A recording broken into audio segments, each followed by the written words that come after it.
शाह साहब मैं एक बात पूछना चाह रही हूँ। जी। मतलब वो मेरे माइंड से नहीं निकलता। वो निकल जाएगा, रिश्ते आ भी जाएँ घर में, वो निकल जाएगा, कोई दिक्कत नहीं है। ऐसा नहीं हो सकता कि वो मुझे मिल जाए। उसके लिए आप गौहर का नंबर सेंड कर दो इनको, वो गौहर के ठीक है नंबर पे शाह साहब। बात होती है। बाकी माइंड क्लियर करना है आपको बिल्कुल, यानी कि पारसा बनाना है और बिल्कुल क्लीन, वो तो अभी हम दिनों में एक 3 दिन भी नहीं चाहिए मुझे, कह दूंगा तो कर दूंगा, वो तो दिक्कत नहीं है। और वो भी मिलने का भी, वो भी इतना ही देर का काम है, लेकिन वो ऐसे आराम से नहीं करते, ठीक है ना। It's not that easy with me.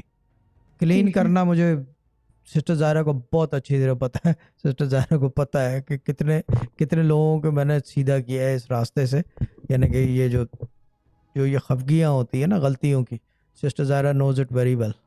यानी मेरे ख्याल से सिस्टर ज़ायरा को ये, this is one of the things she must be admiring about me. वैसे तो बहुत सारी चीज़ें एडमायर करती होंगी, but this is the one thing कि मैं मिस गाइड नहीं करता, गलत नहीं करता, ठीक है ना।